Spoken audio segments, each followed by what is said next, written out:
আসসালামু আলাইকুম। শুরু করছি চ্যানেল আই কৃষি সংবাদ। আমি রিদিতা রেজা। শুরুতে জানিয়ে দিচ্ছি সংবাদ শিরোনাম।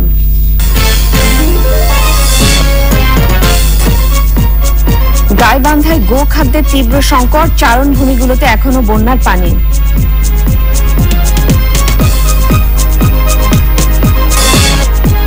এবং টাঙ্গাইলের মধুপুরে কফির বাণিজ্যিক বাগান, কাঙ্ক্ষিত ফলন জারিয়েছে আশার আলো।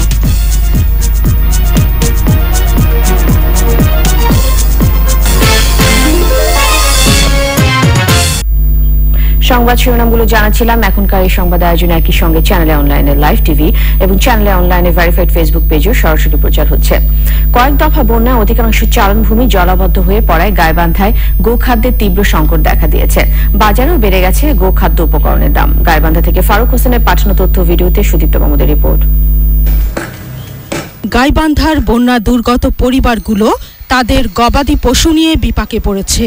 জেলার বিভিন্ন এলাকা এখনো পানিতে ডুবে থাকায় মাঠের ঘাসের ক্ষেত ও খড়ের গাদা নষ্ট হয়ে গেছে। অতিরিক্ত বর্ষার কারণে আমাদের এই ঘাসগুলোও নষ্ট হয়ে গেছে। এই কারণে গরুর খাদ্যের দামটা বেশি। অনেক লোক গরু বিক্রি করে দিচ্ছে, কারণ খাবার দিতে পারছে না। তো মানুষ তো মনে করেন যাই হোক যেভাবে জীবনযাপন করবার লাগছে অতি কষ্টে, সেটা তো বলার মতোই নয়।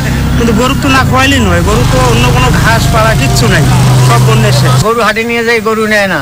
মানে গরুকে এখন পল কিনি খাওয়াইতে পারি না, যে 350 টাকা মজুরি পাই। 4টে গরু না ভাই যে এখন নিলাম 200, 300, 400 করে আদি নেই, তাও হচ্ছে না। পার্শ্ববর্তী বিভিন্ন জেলা থেকে খড় এনে এলাকায় চড়া দামে বিক্রি করছেন মৌসুমী ব্যবসায়ীরা। বন্যার কারণে আবার মৌসুম নাই মানুষ, বুঝছেন? এখন আমরা ওখান থেকে নিয়ে আসি বেশি দাম। মনে করেন 50 টাকা বা 100 টাকা বেশি দাম আমরা বেশি। দিনাজপুর, নওগাঁ, চাপাই নবাবগঞ্জ এদিক থেকে ফল নিয়ে এসে আমাদের কেরিং খরচের কারণে ওখানে যে দাম বেশি দিয়ে কেনা লাগে আমাদের। প্রাণী সম্পদ বিভাগ জানিয়েছে এই অঞ্চলের 8000 খামারির মধ্যে দানাদার জাতীয় খাদ্য বিতরণ করা হয়েছে।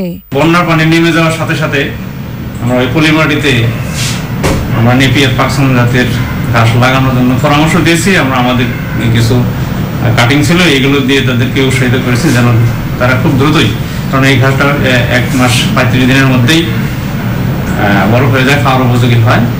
এটা আবাদ করার জন্য তাদেরকে পরামর্শ দিয়েছি। বন্যার সময় 6248টি খামারের 35,910টি গরু উঁচু স্থান, বাঁধ ও আশ্রয় কেন্দ্রে আশ্রয় নিলেও সে সময় পানিতে ডুবে নষ্ট হয়ে গেছে 326 মেট্রিক টন কাঁচা ঘাস ও 66 মেট্রিক টন খড়। Sudipta Mahmud, channel I. 70 জন মৎস্যজীবীকে স্বাবলম্বী করতে রংপুরের মিঠাপুকুর উপজেলা মির্জাপুর ইউনিয়নের তুলসীডাঙ্গা বিলে ব্যাপক পরিসরে মাছ চাষের উদ্যোগ নেওয়া হয়েছে। জাতিসংঘের খাদ্য ও কৃষি সংস্থা এবং সারা বাংলা কৃষক সোসাইটির উদ্যোগে তুলসীডাঙ্গা বিল সমাজভিত্তিক সমবায় সমিতি লিমিটেডকে 15,12,000 টাকা ঋণ তহবিল প্রদান করা হয়েছে। জেলা মৎস্য কর্মকর্তা বরুণ চন্দ্র বিশ্বাসের সভাপতিত্বে ঋণ প্রদান অনুষ্ঠানে অতিথি ছিলেন জেলা প্রশাসক আসিফ আহসান। অনুষ্ঠানে 3টি মৎস্যজীবী সমবায় সমিতির 4 শতাধিক মৎস্যজীবী অংশ নেন। চ্যানেলের কৃষি সংবাদে এবারে বিরতি, ফিরে এসে যা দেখবেন।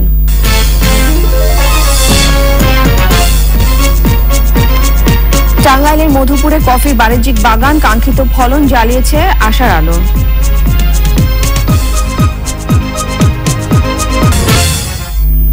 বিরতির পর আবার আমন্ত্রণ চ্যানেলের কৃষি সংবাদে।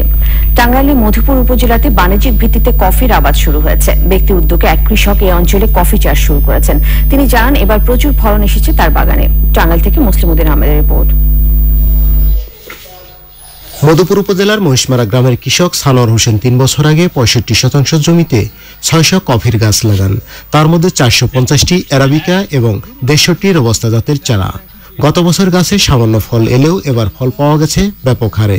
দামের দিকে চিন্তা ভাবনা করে আমি কফি আবাদে উদ্বুদ্ধ হই এবং দেখি সমস্ত কফিটাই বিদেশ থেকে আমদানি করতে হয়।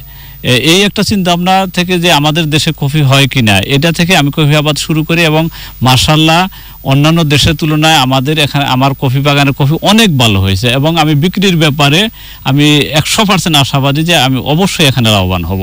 সানোয়ার হোসেনের কফির বাগান দেখতে প্রতিদিন অসংখ্য লোক ভিড় করছেন সেখানে। উদ্বুদ্ধ হচ্ছেন অনেকেই।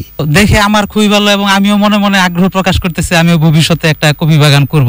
আমি সামনের বছর আমার জমিতে কফি চাষ করব আর কি চিন্তা ভাবনা করছি। এই অঞ্চলে কফির বাগানের পরিধি বাড়াতে কৃষি বিভাগের পক্ষ থেকেও বিশেষ গুরুত্ব দেওয়া হচ্ছে।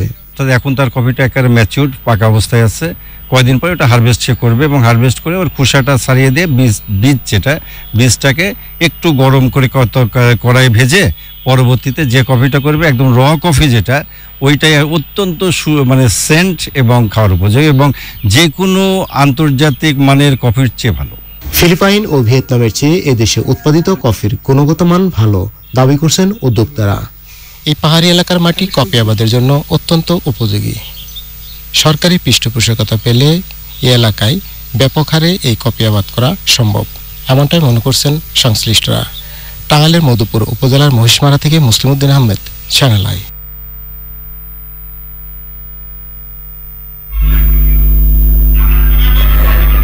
সবশেষে চ্যানেল আই কৃষি সংবাদ শিরোনামগুলো জানিয়ে দিচ্ছি আরো একবার।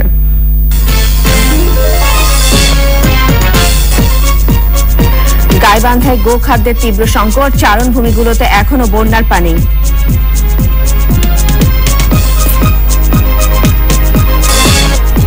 এবং টাঙ্গাইলের মধুপুরে কফির বাণিজ্যিক বাগান, কাঙ্ক্ষিত ফলন জ্বালিয়েছে আশার আলো।